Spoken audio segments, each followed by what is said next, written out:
ABC News Special Edition of Viewpoint. Here now, reporting from Washington, Ted Koppel.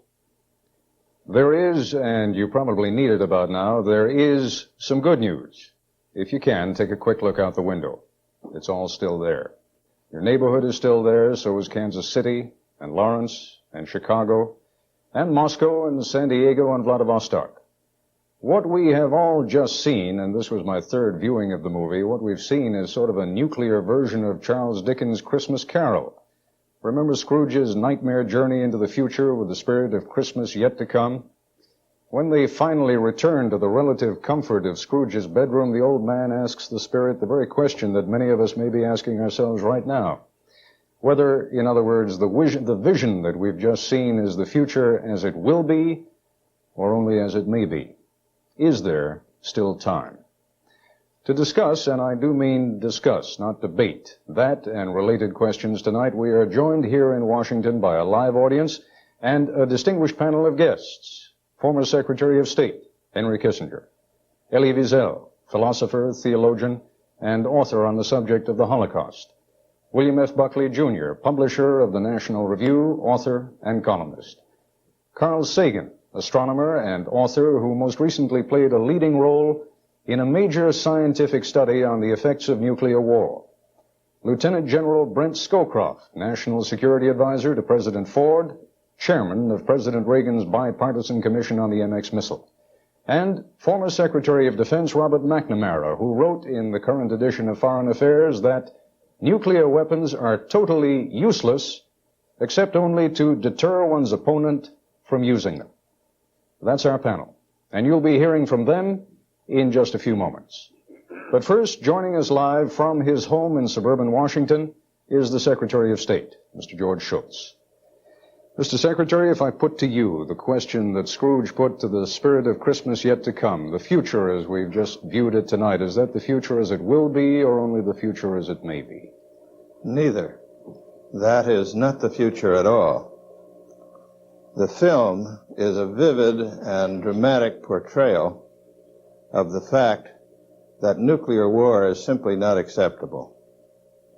And that fact and the realization of it has been the basis for the policy of the United States for decades now. The successful policy of the United States, based on the idea that we simply do not accept a nuclear war. And we've been successful in preventing it.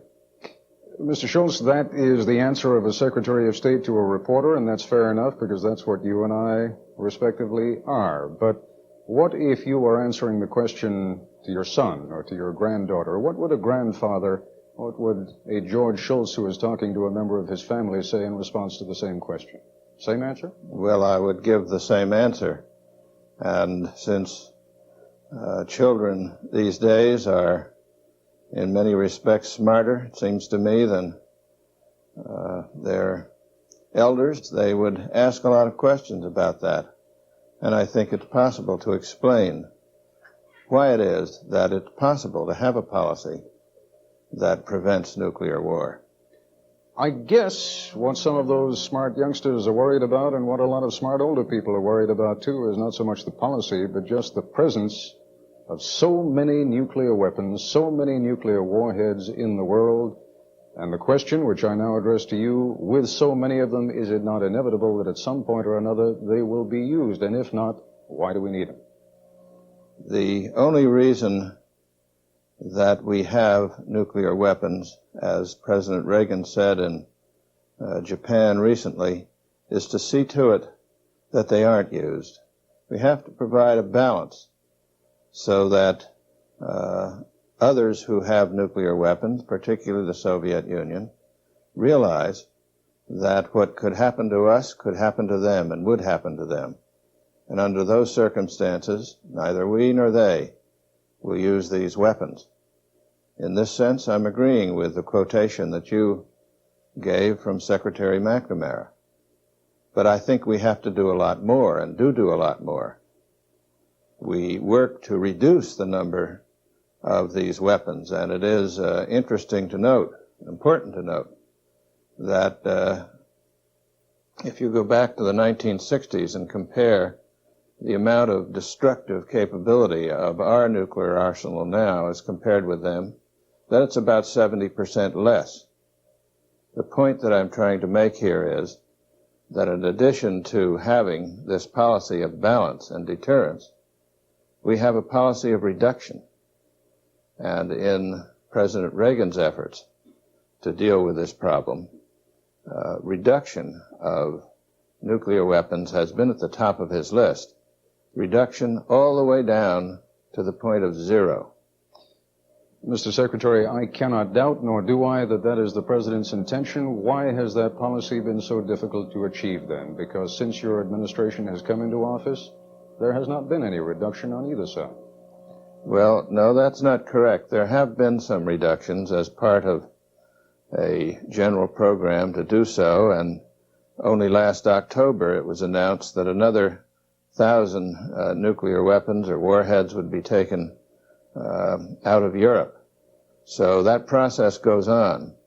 But it's also true that the negotiations that have been going on with the Soviet Union, while they haven't produced a result as yet, have focused on reduction. And many people said when the President proposed reductions that he shouldn't do that because the Soviets wouldn't agree to it. Well, they haven't agreed, but they have come to the table to talk about the subject.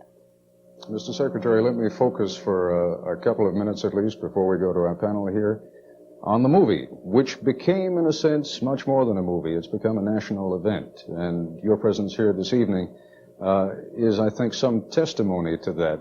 Is the movie going to be useful? Well, the movie certainly dramatizes the unacceptability of nuclear warfare. And from my standpoint, it says to those who have criticized the President for seeking reductions that really that's the sensible course to take. And what we should be doing is rallying around and supporting, as I think people, by and large, more and more are, the idea that we should be trying to reduce the numbers of these weapons. Of course, to do so means that we have to persuade the Soviet Union to come down along with us. And hopefully, what we would shoot for, as the President again said in Tokyo, his dream is to reduce down to zero. There does seem to be a certain amount of business as usual, though, Mr. Secretary, in the most lamentable way, by which I mean the Soviets are pointing the finger at us, and we are pointing the finger at them, and somehow the moral imperative of arms reduction is going nowhere. Why? It is a subject that we are working on constantly. We have made some very good and interesting proposals. I think that the point for us is to stay there and keep talking. And the moral imperative that we feel, I'm sure is felt by others throughout the world, no doubt including people in the Soviet Union. And so if we are persistent and the propositions that we put are reasonable as they are, we will eventually get somewhere. Let me bring it back to the family level for a moment. Those mothers and fathers out there who I suspect want a great many answers themselves and would like to be able to give answers to their own children. Is there anything that American citizens can do? Is there anything that you would like them to do? And maybe those are two separate questions. Well, I think that clearly this question has been and is and it will continue to be a matter of great importance. And it seems to me the effort to reduce the numbers of these weapons around in the world, here and elsewhere, particularly the Soviet Union, is the right thing to do. And so the more widespread the support is for that, and the greater the understanding there is for that, the more chances we have for success. I'm not sure. I think it is a subject that everyone should be paying attention to and registering in on, and that will be helpful. Well, forgive me, I wasn't asking about paying attention, but whether people can do anything. I mean, other than what I suppose I would have expected you to say, and that is support the President's policy. Is there anything else that people can do? Well, it isn't simply the President's policy. The proposals that have been put forth in both of the Geneva negotiations are widely supported. The one that deals with so-called intermediate range weapons is based on proposals developed with our allies in Europe and are closely coordinated with members of Congress so that they know what's going on. The same thing can be said for the other discussions that are taking place. In fact, I think it's a fair statement that members of Congress contributed a great deal to the so-called build-down proposal. That's the most recent proposal put forward at Geneva by our negotiator, General Rowney. Secretary Schultz, thank you very much for joining us this evening. And so we move now to our panel. And let me begin with you, Mr. Buckley. You have been quite eloquent in your denunciation of the movie that we saw this evening. As usual. Now that you have seen it, do you feel encouraged to become even more vociferous in your denunciation, or have you found some merit in it? Well, I think unhappily the Secretary of State misses the point.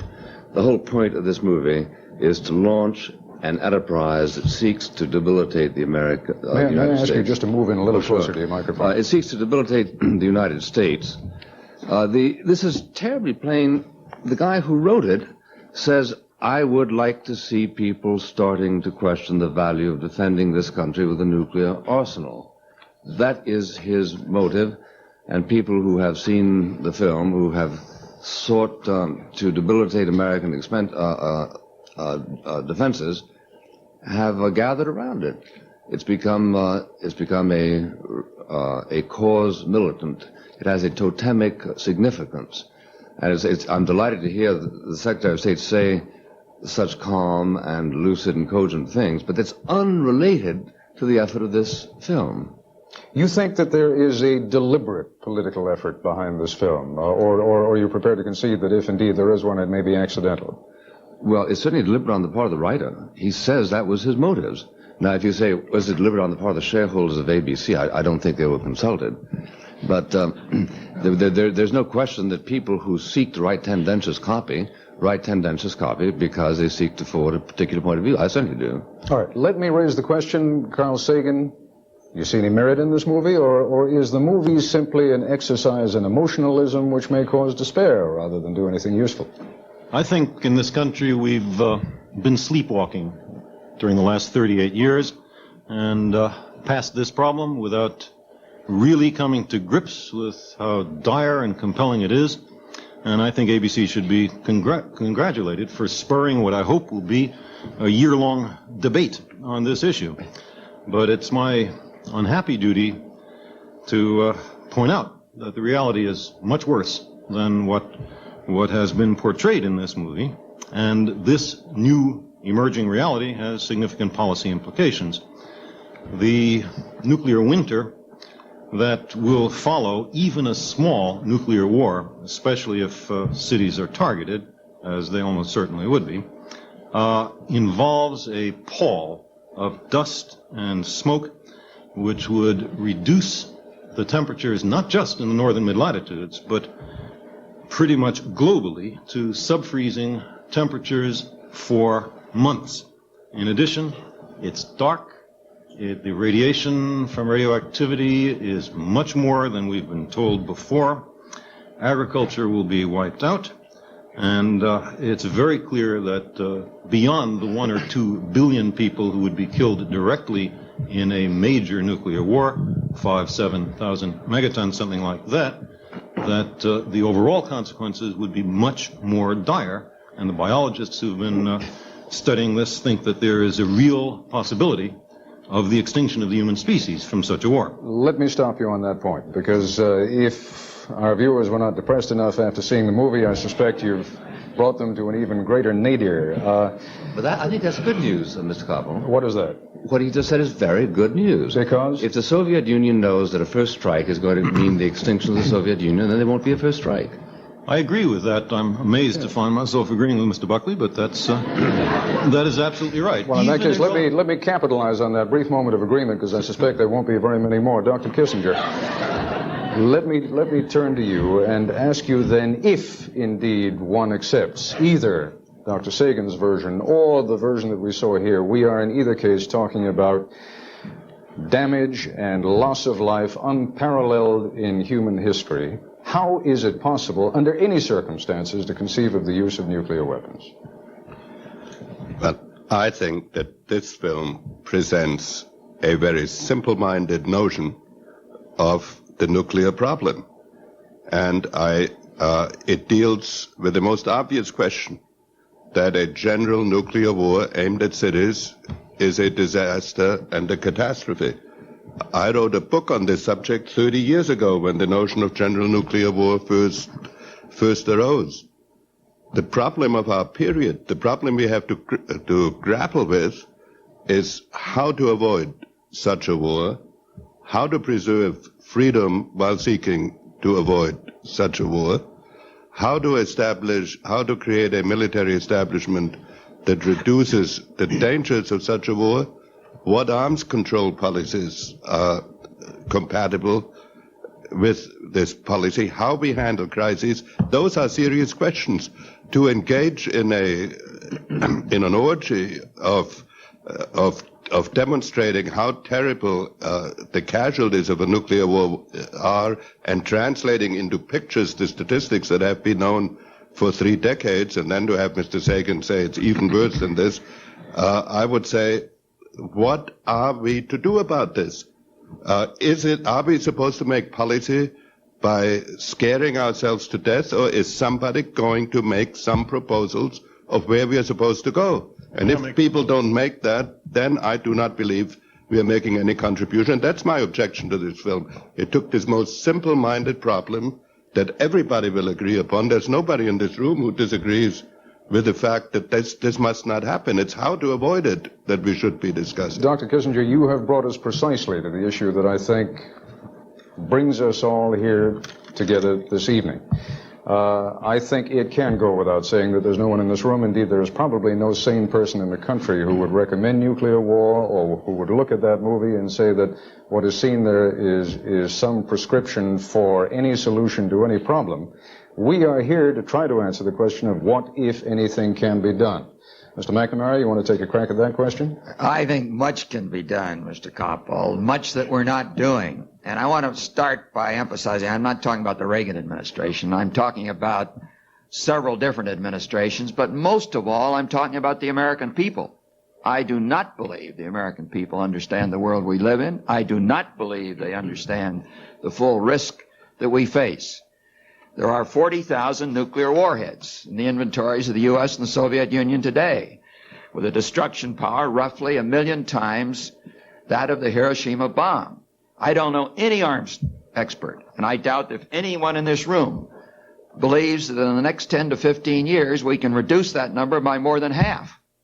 And we're still going to be living then in a world 15 years from now with 20,000 nuclear weapons. And frankly, I think that's very unlikely to get that low, but just assume that. What makes you think we'll be alive 15 years from now? Because in addition to stressing reduction in the numbers of weapons, we need to stress introducing stability in the forces to avoid temptation to either side to preempt, and most of all, we need to introduce steps to reduce the risk that those weapons will be used. And I don't want to take more of my time, but I'll be quite happy during this program to outline a whole series of those steps. Well, in fact, you stopped short of where I thought you were going. Let us assume for a moment the desirable but probably the unthinkable, and that is that we could somehow agree to do away with all nuclear weapons. We still live with the knowledge of how to make them. How does one live in a nuclear world, one which we will never be able to turn back? We live in a nuclear world by stressing that this is a plus-sum game that we're working on. There is a commonality of interest between the Soviets and the U.S. to avoid the use of these weapons. That's what that film shows. I totally disagree with those who say it's a disservice to the nation to show the film. Not at all. It's stimulating discussion on exactly the issue we ought to be discussing. There is 1 million times the Hiroshima destruction power out there. We must ensure it not be used. It's equally in the interest of the Soviet Union not to use it. And therefore, there is a basis for coming to agreement. It's going to be very, very difficult. And while we're working on reducing the numbers, which the arms negotiations now in Geneva are pointed to. We should pick up an idea that Henry Kissinger put forward. I put it forward, others have put it forward. It's not enough to reduce numbers. We must increase stability. As long as we have more warheads than they have launchers, they fear we may use those warheads to destroy their launchers and destroy their society. We must begin to introduce stability. Henry has suggested, I've suggested that we move to reducing the ratio of warheads to launchers. This sounds technical. It's not. It simply means increasing the safety of both societies. If we both move that way, we're both better off. There are 15 different actions I could suggest to you, which, if taken today, some unilateral, by the way, we must be more daring, we must be more imaginative as a society, not just as a government, as a society, to reduce this risk. And we must negotiate, we must drag the Soviets into negotiating in our common interest. Let me pick up a point that was made here a few moments ago and address it to you, General Scowcroft. I believe it was you, Mr. Buckley, who found optimism in Mr. Sagan's pessimism. If indeed we live in a world in which a nuclear exchange of, 100 megatons or more, Carl? Is that what we're talking about? If we live in a world in which an exchange of 100 megatons or more means, whether literally or almost literally, the extinction of the human race, have we not reached a point at which any kind of nuclear exchange is unthinkable because of what it may portend? It may be unthinkable, but deterrence is a very ambiguous notion. It cannot be demonstrated unless it fails, in which case you knew it was not there. Otherwise, it cannot be demonstrated. We have probably very different ideas about deterrence than does the Soviet Union. I think we tend to think that nuclear weapons have done away with war as an instrument of national policy, that it is insane, that the mere existence of nuclear weapons mean that nuclear war cannot happen, as you suggest. Well, forgive me, there are something like 42, 43, or maybe 44 wars going on in the world right now, so clearly it hasn't done away with war. Are you talking about nuclear war? I'm talking about a U.S.-Soviet nuclear exchange, like the movie. The Soviet Union, however, both as a result of its history of repeated invasion and the extent to which ideology still motivates its belief that it is surrounded by hostile states, probably wants nuclear war no more than does the United States, but I think realistically anticipates that it could happen. And if it could happen, then they must do their best to prepare for it.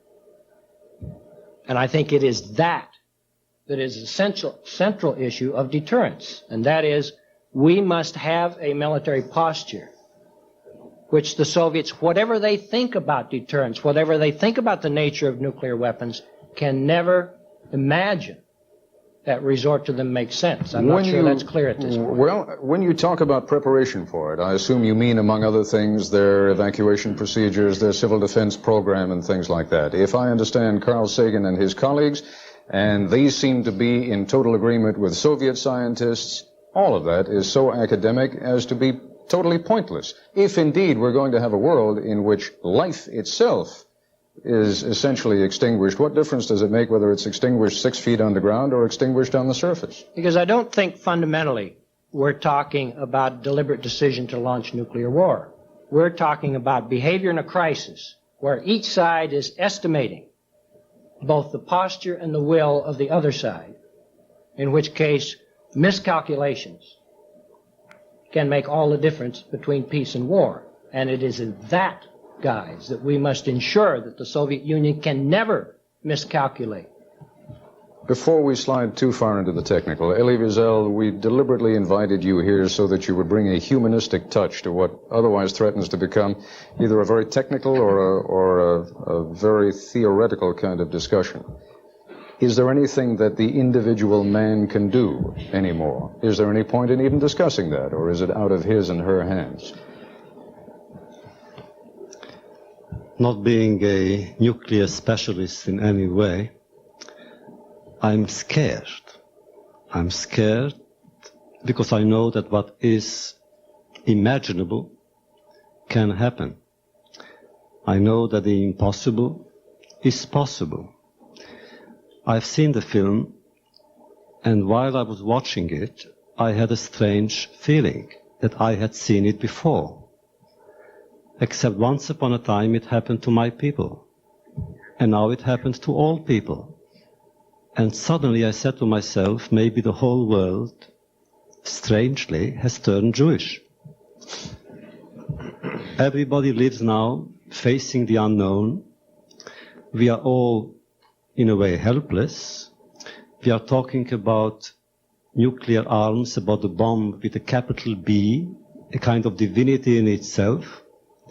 Unless those who know militarily what it means, we readers, writers, people, we don't know what it all means. When I hear about 1,000 bombs, megatons, I don't have that kind of imagination. To me, it's an abstraction.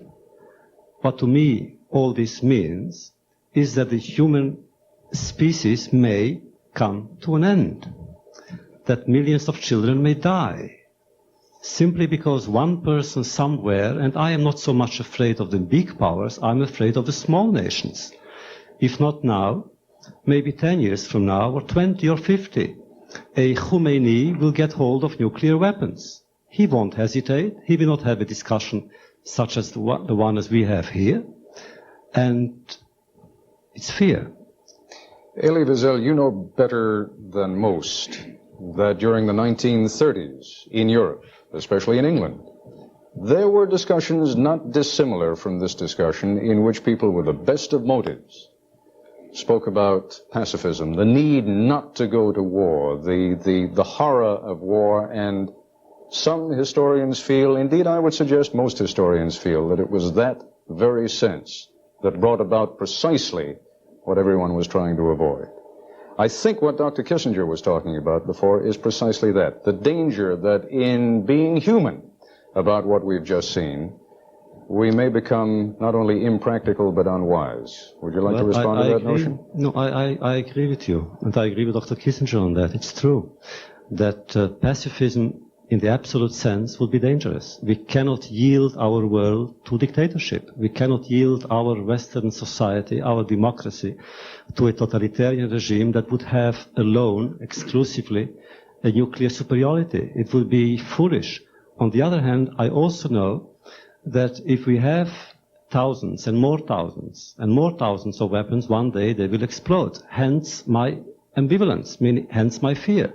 I do not see realistically a way out. I don't know what could be done. Dr. Kissinger, you've been writing about, dealing with this notion, as you pointed out a few moments ago, for some 30 years. Why do we need all these weapons, which, as Churchill once pointed out, are sufficient now only to make the rubble bounce? From the point of view of strategic doctrine, or of military strategy, I have been writing for 30 years that these are weapons in search of a doctrine. So I do not want to defend any particular level of forces. The fact, however, is, as Bob McNamara pointed out, we have 40,000 now. If we cut them in half in 10 years, it would be a miraculous achievement. The exact same problem we are discussing tonight will exist at the level of 20,000. And that problem is, how do we avoid their use that has a component of relationship among the superpowers and among the nuclear powers. It requires us to analyze the design of our forces and to design them in such a manner that there is a minimum incentive for first strike by either side. It requires that we analyze what is likely to cause crisis, and it requires that we do not scare ourselves to death. Because if the Soviet Union gets the idea that the United States has morally disarmed itself and psychologically disarmed itself, then the precise consequences we are describing here will happen. Our problem is to avoid unilateral disarmament and at the same time to develop a policy which eliminates the danger of nuclear war. This is the challenge we face, and we've been going back and forth between extremes of intransigence and extremes of conciliation. And if we do not focus on some of the problems that Bob McNamara mentioned, how we design forces that make for stability, how we communicate over an extended period of time, and what political crises we must seek to avoid and how to handle them in time, then things are going to slide. But the relationship that is being established around this table between the numbers of weapons and the probability of war is, in my view, not true. The kind of war shown in this film is most likely at the lowest numbers of weapons, and has in fact been advocated at the lowest numbers of weapons. If you can, Dr. Kissinger, explain that briefly. Why? Well, there was a theory at one time that was, and that is still used by many groups, which is that if you can kill a certain number of people, and if you can destroy a limited number of cities, what do you need more nuclear weapons for? And then there have been all sorts of calculations made. 200, 300, 400, at any rate. The point is that these weapons have then been advertised as a means of slaughtering civilians.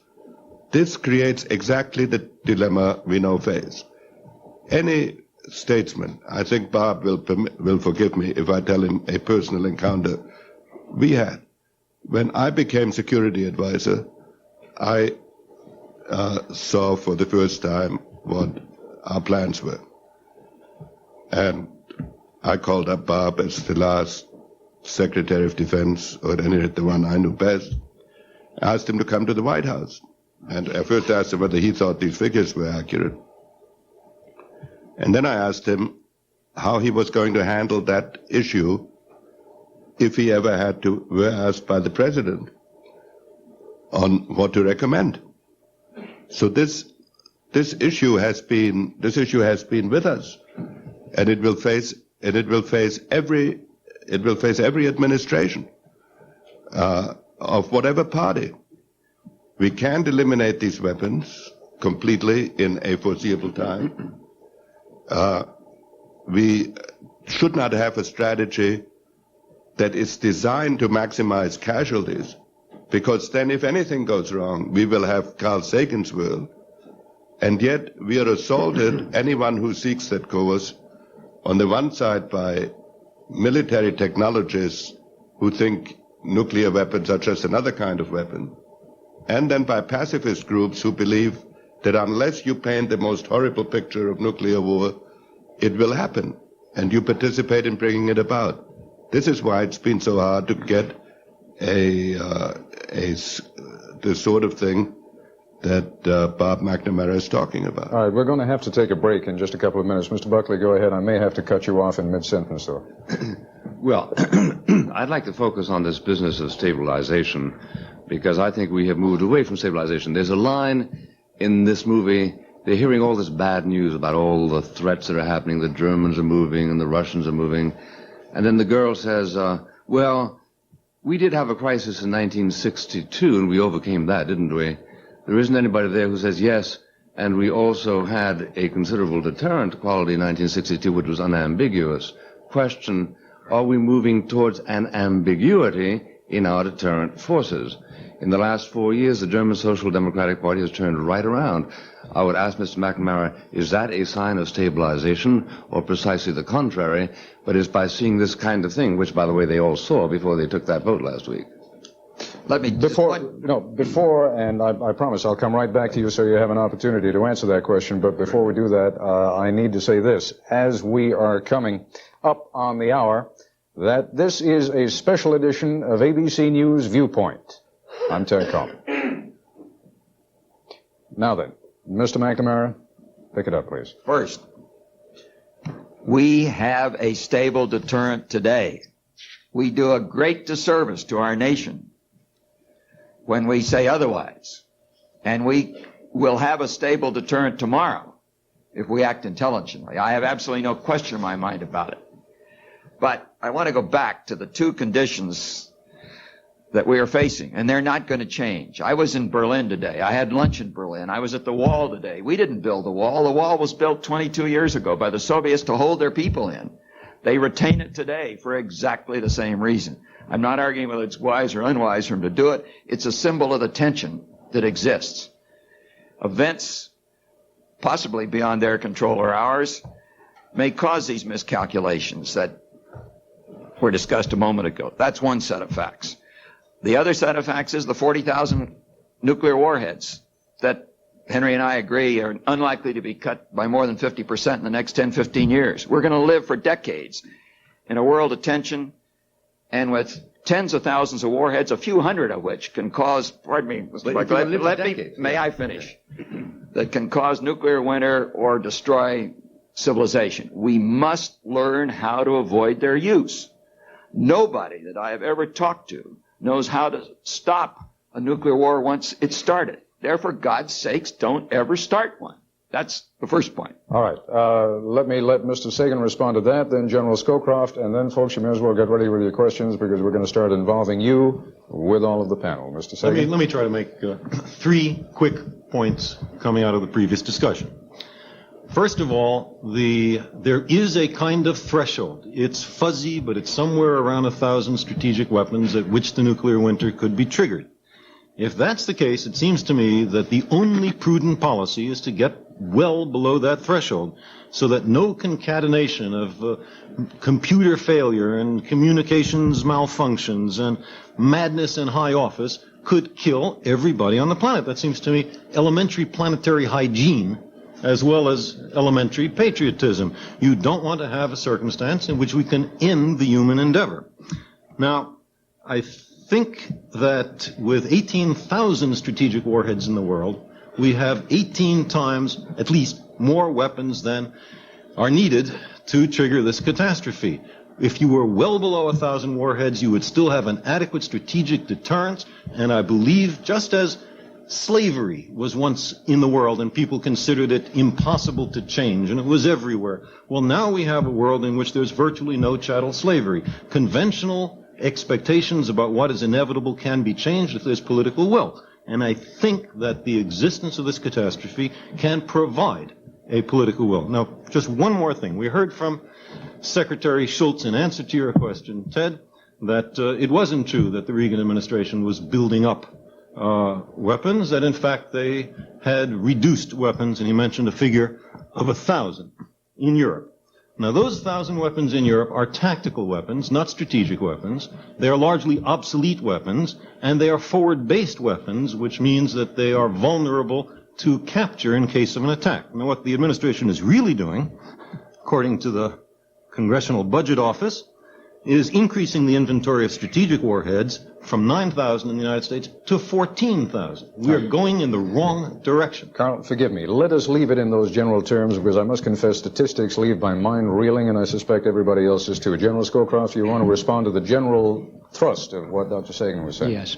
There are two basic truths. We are not going to disinvent nuclear weapons, as Henry said. The knowledge, and as Bob said, the knowledge of them there, regardless of the number, the knowledge is there. In some respects, the lower the numbers, the more unstable the situation, and the more the encouragement for other powers to acquire nuclear weapons. That's the second time that's been said now. Dr. Kissinger said it a moment ago. Explain it one more time. Why is less more in this case? Because if each side, if the Soviet Union, the United States, has only 1,000 weapons, or each only 500, that encourages other powers to become major nuclear powers in a way that they can do because the numbers are relatively small. Well, in that case, what you're sketching out is a world in which, by definition, neither the United States nor the Soviet Union can ever afford to fall below a certain excessive level. I think for the short-term future, that may be true. I think the two truths are that we are in a nuclear age, and secondly, we do have a fundamental antagonism with the Soviet Union, which we may be able to ameliorate, but which for the foreseeable future is not going to end. Now, the question is, what do we do about it? And I agree with Bob McNamara that we are not going to get rid of nuclear weapons. The important thing is, as the President's Commission on Strategic Forces underlined, is to improve the stability, to integrate our weapon systems programs and our arms control, to reduce the chances that in a crisis, either side will resort to nuclear weapons, feeling it can gain an advantage. All right, and gentlemen, that can be done. I have 100 questions buzzing in my mind, but I suspect that there are at least 200 people out there. The gentleman over here in about the third row, go ahead, sir. It's your question. Secretary Schultz has said tonight that there's a lot more to do. Mr. McNamara said tonight that we have to increase stability while at the same time being much more imaginative. Mr. Kissinger said that we need a policy that will one day eliminate the need for these type of weapons. I'll tell you what, help me out so that you don't set an example here that I don't want anyone else to follow. Don't tell us what we have already heard. Ask your question, please. Okay, the question is it not possible to somehow develop a technological end run to find a solution that might be a space-based defense system, a system that would render nuclear weapons obsolete? And I'd like for the panelists to comment on this. All right, we're hearing from the high frontier school of thought, right? That would be correct. All right, who would like to pick it up? Dr. Kissinger, high frontier? I don't know enough about the space technology to have a judgment on whether it is technically possible to do this. The debate on the nuclear issue has taken the paradoxical form that whenever a defense system has been proposed, it has been opposed by many of the groups that are dedicated to disarmament because they're afraid that anything that reduces the impact of a nuclear war also increases the willingness to engage in it.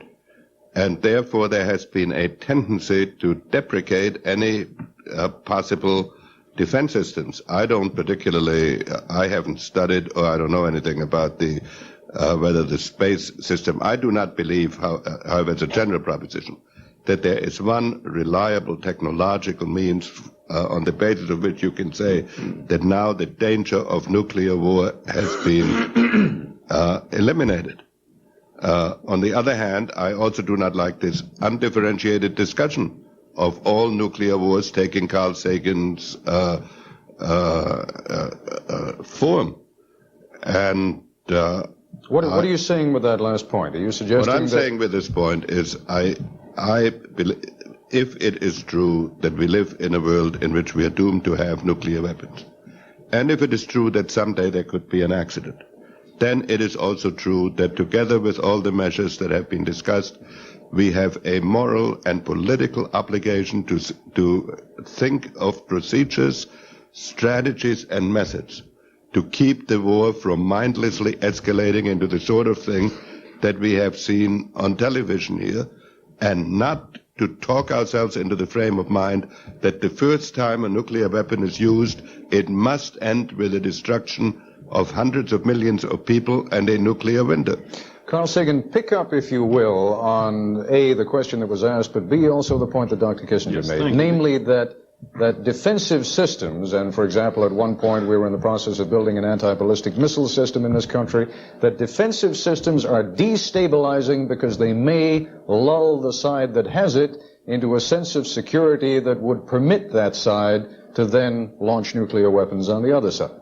Well, on the space-based systems, for them to have any adequacy to stop a significant strike, they have to have a technology which does not exist today, which the best experts in the field say cannot exist.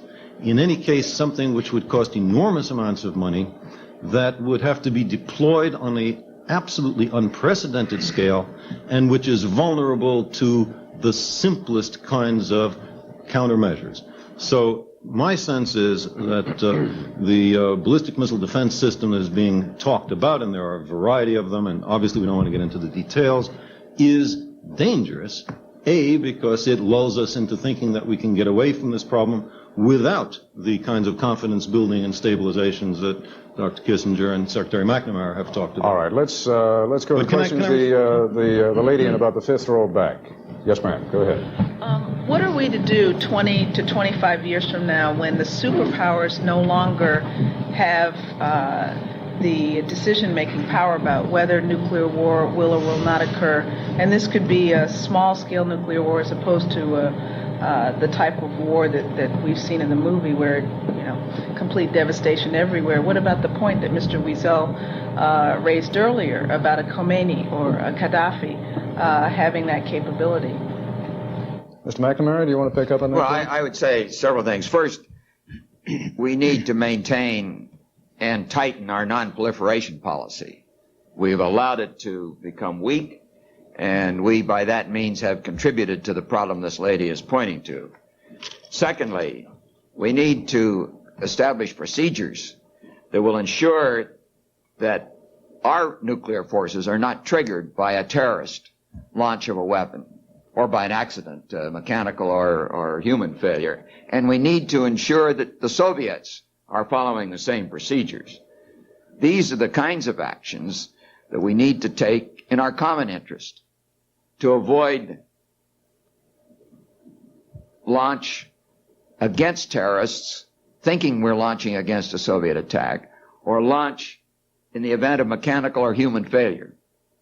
And one of those procedures that we ought to take unilaterally, and then we ought to try to persuade them to adopt as well, is to state publicly, we will never, never, never launch on warning.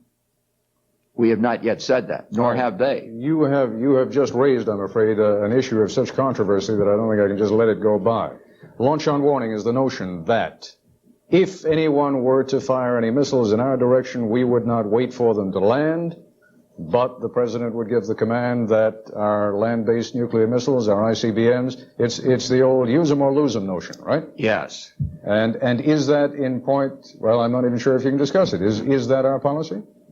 We have not said it is not our policy, and the Secretary of the Air Force, within the past few weeks in California, has stated that the administration is unwilling to state it's not our policy. And the Soviets, within the past several weeks, have, in their press, indicated that the Pershing missile deployment to Europe is likely to trigger their launch on warning. All right, but now, I think we're both insane if we ever launch on warning. All right, because the warnings may be false. Is that not... as they have been in the past. Is that not another one of the paradoxes that seem to dot this nuclear minefield unless we maintain that level of doubt in our adversaries' minds that it might happen? They might be tempted to try No, absolutely not. Because our forces are invulnerable, and so are theirs. There's absolutely no reason for the Soviets to launch on warning, and there's absolutely no reason for us to launch on Anybody warning. disagree with that? Yes. I actually, I do not believe we should launch on warning.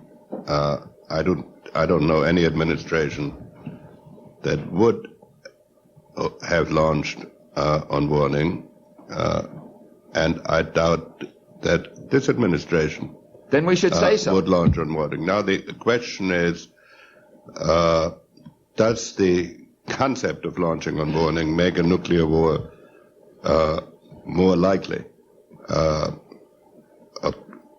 The argument for not saying what we are doing and will be doing is that if you assert it, it makes the calculations of a potential attacker somewhat simpler, because he can then determine exactly what is going, or at least he can try to turn it into a mathematical problem. If you don't say it, there is an element of doubt. But I want to make clear, I think neither side can possibly gear its procedures to launch a warning. I think it's from a procedural point technically next to impossible, and I think it would be a highly destabilizing course, so I agree with the policy. The question is whether there's a great advantage in saying it. This I'm not so sure about. Dr. Kissinger, here's where I think you're incorrect. What we mustn't lose sight of is the fact that we want to deter. Now, President Carter came out and recommended a mobile missile, the idea being to shield us from that window of vulnerability of our fixed silos, which can be wiped out, giving the enemy a leverage over us by threatening to take out our cities. Now, Congress turned that down. In turning that down, we then headed towards MX. But the point is, we have got to head in such a direction as to guarantee our survival of a first strike. And if launch on warning is what we are reduced to as a result of our failure to allow a proliferation of small weapons, then indeed that's certainly better if indeed it succeeds in deterring. Gentlemen, there's an awful lot that every one of these questions and all of your answers provokes, but as you can see, we have a great many questions. The gentleman in about the fifth row back. Yes, sir, go ahead. You. Oh, there you go. As an educator, I find that young people are increasingly aware of the threat of nuclear war and are very cynical and despairing about their future. My question to any of the panelists is, how do you think this next generation should be educated about these issues so that they can engage in planning for their own future with a sense of hope? Elie Wiesel, why don't you pick up on that? The key word is education, and I happen to believe that that is the only way for us to save mankind, is through education. It's not weapons. We are talking here about changing weapons, improving weapons. Why not improve human nature, if it is possible at all, to speak about it? I'm in touch with young students. My students are scared when they talk about nuclear issue. They are worried. So am I. Because I must tell you, I'm a little bit taken aback. We are already fighting the nuclear war around this table. We are already speaking about the first strike, about warning, about bombing. How can we even talk about it? I would like to educate our society, our young people especially, to make sure that it won't happen. Forgive me, but how can we not talk about it? Well, that is really the problem. If we talk, it's bound to happen. If we don't, it's bound to happen again. Go ahead, Mr. Buckley. No, I think that we do have to talk about it, and Dr. Kissinger 25 years ago got hell for consenting to talk about it, so did Herman Kahn. The fact of the matter is that here we are talking about all the tensions we're going to be living on 15 years from now, 20 years from now. Well, the implied assumption is that we're going to be alive 15, 20 years from now. That's pretty good news, isn't it? Yeah.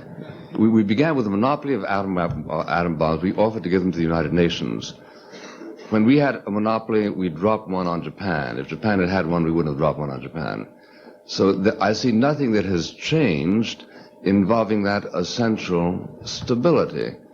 And although all of us wish this nightmare would go away, in point of fact, it's probably not going to, unless somebody does a lobotomy on the men in the Kremlin. Well, and nobody's suggested doing that. 15 years may be pretty good news to men of your generation and mine. I suspect that some of our children might regard that as a rather limited lifespan. He didn't say there was going to be a war in 15 years. Go ahead, John. I think, we're not talking about nuclear war. We're talking about the steps necessary to deter, to prevent a nuclear war. And to me, that's a vast difference.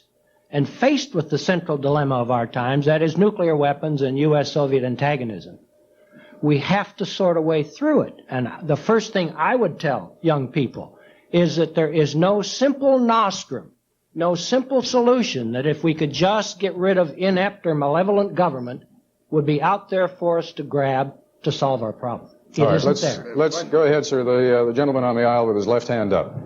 Thank you. For Professor Sagan, please, 75% of the American public supports the nuclear weapons freeze with the Soviet Union. Yet we haven't heard that mentioned this evening. I'm wondering if, as an alternative to prevent nuclear war, people opposing the MX missile, the Trident II missile, the Pershing, the cruise, is that not a viable alternative for people to rally around as an alternative to what the Reagan administration is planning in the next, not 10 years, for the next 2 or 3 years? But wouldn't everything that we saw tonight be possible if there was a freeze? Well, your question will come in a minute. If I could get Professor Sagan. My opinion is that the freeze, which you quite properly point out, is supported, according to opinion polls and votes by the majority of the American people. I think it would be an excellent first step. It tends to prevent the introduction of further destabilizing modernization, and it would almost certainly be followed, as in the Kennedy-Hatfield resolution, by an agreement on a annual percentage drop in nuclear weapons. And if that's at the 5 to 10% a year level, which is what it's talked about, that would get us a long step up on getting to this threshold I talked about. If I can just say one other thing about this. In this discussion, there's been a sense that you can't change things, that getting down even by a factor of 2 in decades is the most you could possibly hope for. I'd like to read a quick quotation from General Douglas MacArthur. He said, "The masses of the world are far ahead of their leaders in this subject. I believe it is the massed opposition of the rank and file against war that offers the greatest possible hope that there shall be no more war." And then Dwight Eisenhower said something very similar. He said, "People in the long run are going to do more to promote peace than our governments. Indeed, I think that people want peace so much that one of these days governments had better get out of their way and let them have it." Let's talk for a moment about nuclear freeze, just for a moment. Mr. McNamara. The question I want to raise is there is implied in every discussion of nuclear freeze the suggestion that it could happen, if not overnight, then certainly within a very short period of time. Do you accept that? Well, I think a freeze could happen quickly, but I don't believe it gets at the heart of the problem we're talking about. It isn't a freeze we need. It's a substantial reduction. It's an increase in stability. It's a reduction in the risk of use. And the freeze fails to address those issues. The freeze movement has played, from my point of view, a very positive role in our society. It has drawn the attention of political leaders, religious leaders, and other leaders of our country to this problem. And that's been very positive. But it does not go nearly far enough in dealing with the problem we're talking about. Dr. Kissinger, some thoughts on the freeze? I think that the freeze will prevent many of the measures that we've been talking about. It would prevent, for example, going from the MIRV missile to the single warhead missile. It might prevent the changes in several other changes in the direction of stability. I was involved in fact, I conducted the negotiations for SALT I, which were a freeze of certain categories of weapons, and it leads you into an endless debate of what is modernization and what is a new weapon, what is a modernization of an old weapon. So the freeze by itself is in my view, not a solution to the problem. The problem is the solution in the military field is to develop military doctrines that conduce to stability. And there's a second point that has not been mentioned this evening at all. We are talking as if nuclear weapons cause wars. What will cause wars is political tensions and crises and uncontrolled ambitions. And unless one is willing to face that fact, and unless one is willing to do something about it, if tensions multiply in the world, sooner or later there'll be a war, not necessarily a nuclear war. And any war increases the danger in which we are involved, and maybe the Soviets are involved, increases the danger of nuclear war. And there has to be a linkage, unfashionable as this word is, between the military strategies of the countries and their political conduct. And if that cannot be established, then sooner or later it is going to be the political instability that is going to drive us into war, not the weapons by themselves. All right, let's see if we can get to the gentleman way in the back there with your left hand up. Go ahead. I'm not necessarily afraid of the man in the White House or us here, and building on what Mr. Kissinger said, how do we convey, how do we get to the men in the Kremlin to say, we want to do something? What can we do about them? General Scowcroft? I think the men in the Kremlin respond to strength. And by and large, they take gestures of goodwill designed by us to indicate we bear them no ill will as signs of weakness, rather than in the sense in which they are presented. I think it is possible to negotiate with the Soviet Union. It is not possible to negotiate them out of something they think they can get for free. And I think that is the central reason why we have to continue a vigorous arms program to convince the Soviets that there is no easy way for them to gain or to maintain an advantage over the United States. If they realize that, I think it is possible to negotiate serious arms control negotiations. Elie Wiesel, I mentioned before, the whole discussion of nuclear issues is filled with paradoxes. Put your fine philosopher's mind to the last paradox that we just heard. You cannot indicate goodwill by showing weakness. You have to show strength, and then you can show the goodwill, and then there will be a response. But it's always a building upon a building upon a building. Well, I am not against paradoxes, as you know, but then I am not a political scientist, which is my privilege. But on the other hand, I am optimistic with regard to Russia in a strange way. Not because of the strength that you invoke, but because of the people in Russia. I have the feeling that what is happening here in the Western society, meaning there is an increasing awareness about the nuclear menace, I think it is happening, it is beginning to happen in the Russian society as well. The human rights movement in Russia, headed by Sakharov, who is a great hero and a great man, the human rights movement is an anti-nuclear movement in Russia. It may take a few years, but the young people in Russia, I'm convinced of that, will join hands with us. We have seen it, for instance, in the case of Soviet Jewry, that the young people in the thousands, and I have seen them myself, in the thousands, in the early 60s already came out and they dared to defy the Soviet regime openly. I'm convinced that sooner or later they will move, Jews and non-Jews, and all the dissidents in Russia will move into the anti-nuclear field, meaning they will try to persuade their leaders, with all the risks involved, that it is impossible to think about a nuclear war. Mr. Buckley, do you... well, go ahead, Mr. McNamara. No, I want to come back just 1 second to the gentleman that asked about the youth. This is a very important question. What can we tell our young people today about this world we're moving into? I say we should tell them there's hope. We should have confidence. We should not create myths of our weakness. In the 1960s, the presidential campaign was fought on the myth, as it turned out later, of a missile gap. Recently, we've had the myth, and it is a myth, of a window of vulnerability, and it was General Scowcroft's commission that tore aside that myth and destroyed it.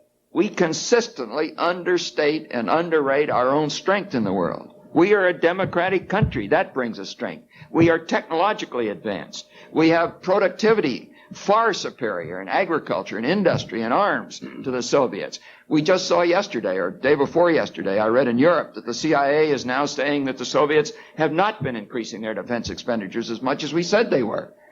We should tell our young people to be confident of our strengths, and deal with the Soviets from a position of confidence. On that faint glimmer of optimism, let me just give a cautionary note to our affiliates down the line. We are going to go a little bit longer, and I think you can see why. There's no need to explain any further. Yes, ma'am, on the aisle. Okay, to address the previous point, how can we talk about a nuclear freeze at this point in time when Sakharov is well aware of the serious consequences of a nuclear confrontation, states that in order to prevent a nuclear war and to get the Soviets to seriously negotiate, we must first achieve nuclear parity with the current deployment of missiles in Europe, and secondly, that we must reach a position of strength from which meaningful reductions can be made. According to Dr. Sahatov, it is only by attaining... I'll tell you what, Dr. Sahatov, I'm sure, has a lot of fascinating things to say, but boil it down to a brief question, if you would. Okay. Therefore, to push for nuclear freeze this time would be detrimental for the safety and security of the free world. Would it not? Carl Sagan? Imagine a room awash in gasoline. And there are two implacable enemies in that room. One of them has 9,000 matches. The other has 7,000 matches. Each of them is concerned about who's ahead, who's stronger. Well, that's the kind of situation we are actually in. The amount of weapons that are available to the United States and the Soviet Union are so bloated, so grossly in excess of what's needed to dissuade the other, that if it weren't so tragic, it would be laughable. What is necessary is to reduce the matches and to clean up the gasoline. I have great respect for Carl Sagan's judgment, but it is true that Andrei Sakharov himself suggested that the United States probably had to deploy the MX missile in order to bring the Soviets to the bargaining table. All right, folks, before we even start with the smattering of applause, we had a little compact before. We're going to keep it. No signs of approval or disapproval. Let's go on to the next question. The lady in the back. I don't think Dr. Sagan should be allowed to shake his head. Well, let Dr. Sagan shake his head, and you can shake yours, and let's get on to the next question, please. Many of the panelists have been emphasizing that what the real objective is the pursuit of stability in the world. Secretary McNamara, Mr. Kissinger both emphasized this. I have to ask, in light of that, and if we want to reduce the probability of a conventional war escalating into a nuclear war, is it time for us to question our policies in the Middle East and our invasion of Grenada, our plans for invasion of Central America? Isn't that the type of situation that could, in fact, emerge and erupt into a nuclear war? Mr. Buckley? Well, theoretically, anything could result in a nuclear war if the Soviet Union thought it could win it. But I think that we proved that we're stronger than Grenada, and that in flexing our muscles there, we probably convinced the Soviet Union not that it would be profitable to provoke us with a nuclear war, but that they had better watch out before they start trying to gobble up the Caribbean. So I think on the whole, our venture in Grenada was definitely a venture towards a stability. And I wouldn't be surprised if when he was Secretary of Defense, Mr. McNamara had an invasion of Grenada as a contingency operation. Did you? No. All right, let's go on to the next question. Yes, sir. I'd like to return to an affirmative approach to some of these problems. Secretary Kissinger mentioned the need for new institutions with which to maintain stability.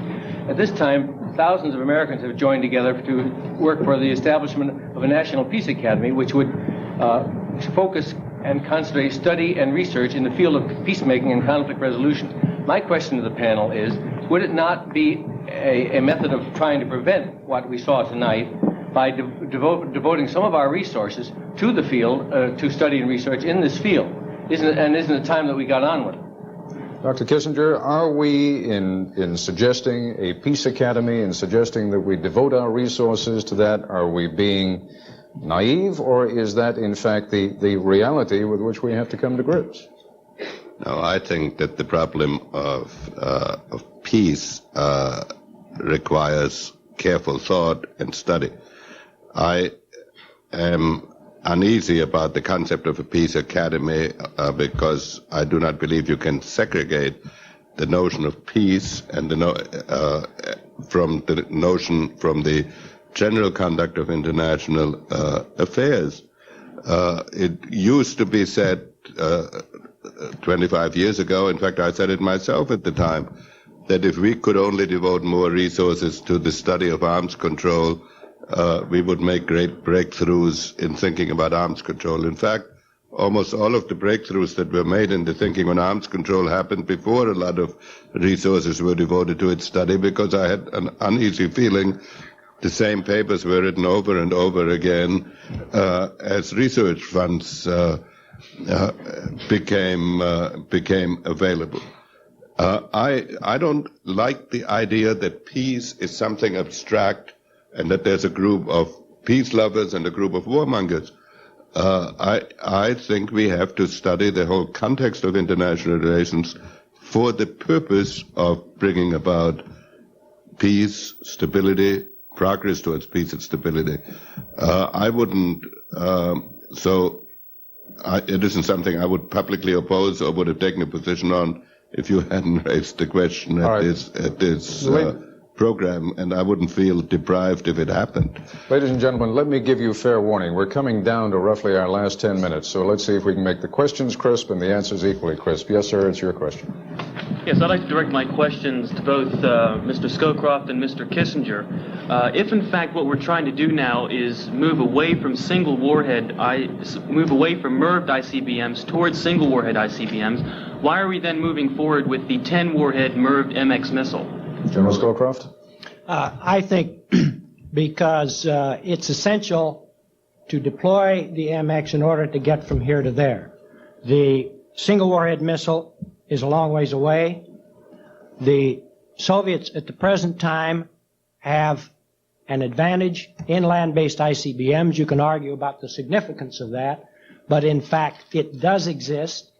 There's no reason they should give up that advantage without some incentive to do so. And last but not least, we've now had 4 presidents who have said that the MX missile is important, if not vital, to our national security.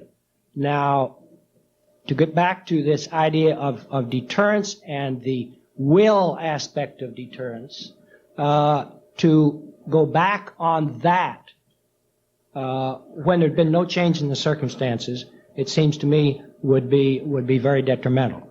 But the small single warhead missile can best survive in an arms control environment, which the MX should help preserve. Senator Warner, I'm not going to call on you for the very reason that your senatorial rank gives you a chance to talk to these gentlemen all the time. The lady over there on the aisle. You've talked a lot, Mr. Sagan, about a nuclear freeze. How can you talk about a nuclear freeze when we're dealing with people who would kill civilians on an airliner, who would use chemical weapons against women and children along with soldiers, and people who have never held up to many treaties that we made with them? How can we trust the Soviet Union when we're talking about arms control and a nuclear freeze? Without debating whether what you said is factually right or not, which could be interesting but maybe too time-consuming, let me merely quote Averell Harriman, who said in this context that the only thing you can trust the Russians to do is to act in their own interest. And it is very clear that it is in their interest, as it is in our interest, to first freeze and then make a very steep decline in the total number of warheads in the world. What's more, we do have to trust, and we can trust, our own technology, because the ability of the United States, through reconnaissance satellites and other national technical means, to verify a freeze and a major reduction is very clear. All right, let's move on to the next question. The gentleman with his right hand up. Go ahead. I'd like for the panel to react to a key point that I think that they haven't reacted to thus far, and that is, how do you accomplish a verifiable reduction in nuclear arms? Mr. Buckley, you want to take a crack at that? That's a technical question I don't have the answer to. All right, it's widely alleged that they're violating SALT 1 right now. Maybe Dr. Kissinger can tell us whether that's true or not with that radar installation they have in Siberia. Well, rather than isolating on that point, is it in fact, Dr. Kissinger, possible to independently verify that the Soviets are keeping to agreements that they make? And to address the point that was raised just a moment ago, do we do it on the basis of trust ever? We should not do it on the basis of trust. During the period that I had access to that kind of intelligence information, I did not believe that they were violating SALT 1. There was one case of a marginal nature which was stopped when we called it to their attention, but on that particular issue of the radar station, if that is as described, I would consider that a violation. All right, we're down to our last couple of questions. The lady in the front row. Secretary McNamara, you said that you had a list of about 18 things that the United States could do, and you mentioned no launch on warning. You've written about no first use, and I wonder if you would please tell us what some of the other things are, both multilateral and unilateral, that the United States and the Soviet Union could do. Yeah, but only the top three. Thank you. Yes. Because of limits. I'd be happy to tell you later the other 15. But first, we should reduce the number of warheads in Europe far more than we've agreed to so far. There are roughly 6,000 warheads there. They're obsolete, they're vulnerable, they're dangerous, they're useless. We could cut them in half tomorrow and be ahead. Secondly, we should withdraw of the remaining half those that are in the forward areas of Germany. They would be overrun in the early hours of a conflict. There would be a use them or lose them tension, and the great danger is they'd be used and start the conflagration we'd all want to stop. Thirdly, we could engage the Soviets into much more productive negotiations of how to stabilize our respective forces beyond freezing or reducing the numbers. This is perhaps the most important single thing we could do to avoid unintended use of these weapons. Mr. McNamara, allow me to consider that your statement of summation, and I'm going to let the other five panelists give us their closing thoughts because we are quite literally down to our last couple of minutes. General Scowcroft? I think the key issues are how we sort our way through what is a very dangerous period. I do agree, as Mr. McNamara said, that in the long term we have every reason for hope.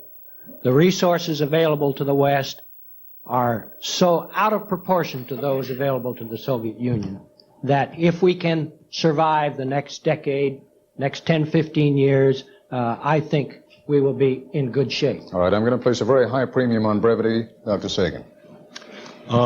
I think that this can be done. We can get out of this trap that we and the Soviets have jointly set for ourselves and our civilization and our species.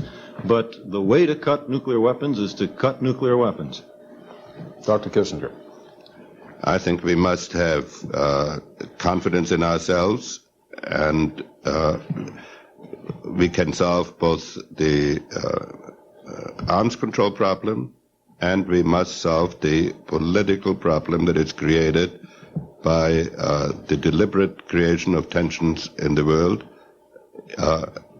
In that case, if we do not unilaterally disarm ourselves psychologically, I believe that at the end of a 10 to 15 year period, the changes in the Soviet system that Elie Wiesel has talked about are likely to occur. Elie Wiesel?